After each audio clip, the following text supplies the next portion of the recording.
Hello, Carol Taylor-Kearney here at Powell Arts, and I am standing with William Timmins, also known as Bill.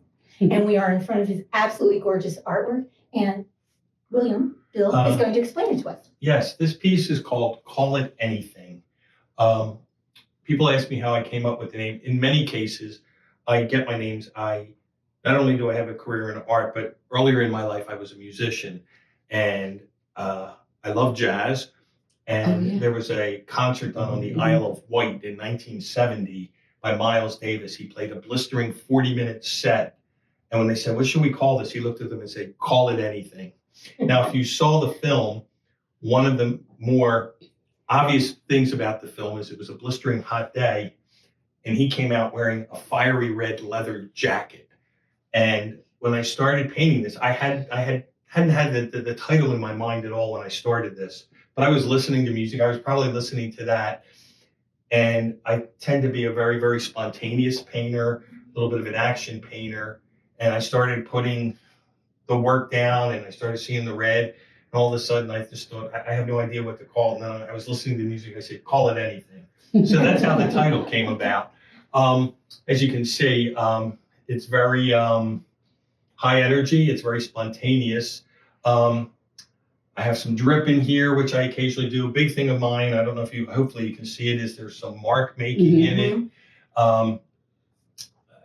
If you asked me academically how I did this, I'd have a very hard time explaining step by step how I did it. Although, I have a huge overview in terms of, I'm constantly thinking in terms of my complementary colors, in terms of space, in terms of motion, in terms of size of marks. And it's one of my more spontaneous pieces, and I think it was very successful. Oh, I would say definitely. Yeah. I think Hans Hofmann would love you for your push-pull. Yeah. But, one of my favorites. But it's one of those things where this red on the one hand is like really reaching forward to us, almost enveloping us, and then the blue, which goes and seems to both sit over it, and yet it kind of come together and left traces of it. Yeah, that's a big thing. This blue, it's kind of interesting because it's not a ultramarine, it's not a cobalt. It's actually got some underpinning of green in it. It's a green blue, and I love the green because of the complement to the red. But this is something that I love, what I call history. As a matter of fact, my other piece over there, White with History, is really based on the whole idea of, I think I may have painted this whole thing red initially, because if you look everywhere, there's history of the red, popping out. And it's those kinds of things that, make it, I think make it interesting. It's interesting. I find it interesting in the sense that I love representational painting. And, I love portraiture, I love landscapes, I love all of that. It isn't the milieu in which I paint. But what I think is interesting about this is it delights me when people come up and look at it and they say, what is it? What's it supposed to be? And I say to people, "Will you tell me?" Call it anything. Well, but I tell people, I call it anything, but what do you see through your lens? I like for people to look at things through their own lens. And I've had some really, really interesting and really fascinating interpretations of my paintings. I see this or I see that, or it reminds me of this. And I'm really delighted when when it forces people to go into their own imagination.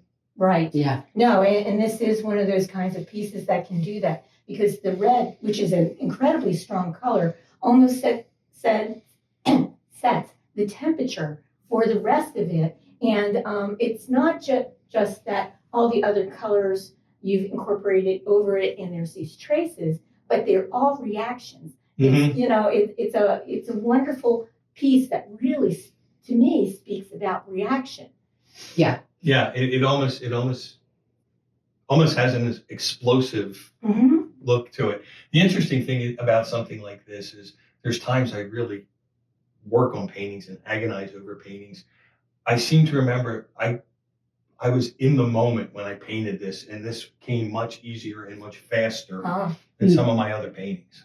And yet it also has that ability to make someone stop and look. And you've done things like this kind of shape here that seems to be floating away. That gives it that more explosive, this corner, that upper space, so there it seems to be little pops of explosion all over the place. And yet you're careful of all your edges and shapes. Yeah. Some of them are soft and some of them are, Right. hard. It's interesting with the edges is I remember being told by one teacher, paint to the edge, paint so that it looks like it's going on. And I kept that in mind when I did this. Well, this is already an expansive piece, and it just seems to expand as you look at it. If I have one regret about this piece, Mhm.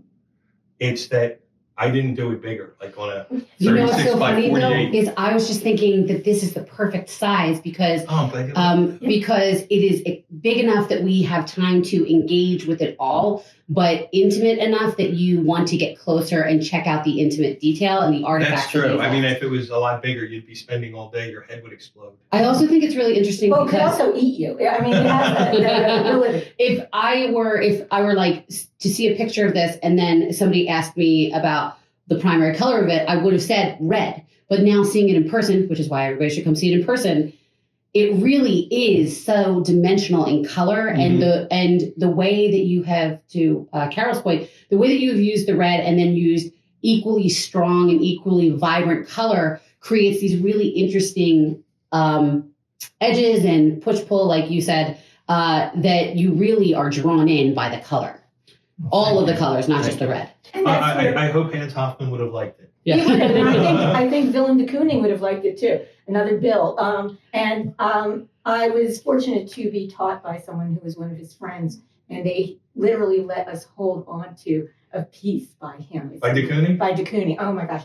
And this color, that was major in his palette. Oh. There are so many, your red is your red, but there are little instances in here where I can see Hans Hofmann and de Kooning having a conversation with you and you doing your own thing. You keep talking about the red. I should have brought my car. I have a red Mini Cooper. I almost bought a red Mini Cooper. Well, it's hard not to, especially because you've given us so many different kinds of reds in here. Mhm. Because Well, there's also- this and this and up here. The central part of it is really a near primary. And so it's drawing you to the primaries. And I think, and red is the strongest of the ones in the Yeah, red. it is. It's a really good point that you bring out. Is that I mean, if I look at this, I probably have 4, maybe 5 shades of red in it. Mhm. I try not, although I tend, it's interesting. This is basically a variation on primary colors. Yeah.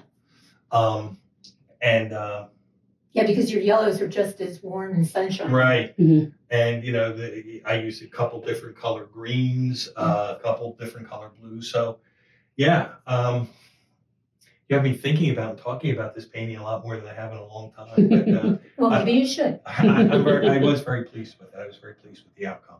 Oh, and you should. You should feel very proud of this. This is an absolutely gorgeous jewel-like piece. And so I hope you come to Pallian Arts to see Bill's beautiful work from now through May 14th. You did it. Nailed it. Thank you, Carol. Thank you. Thanks, guys.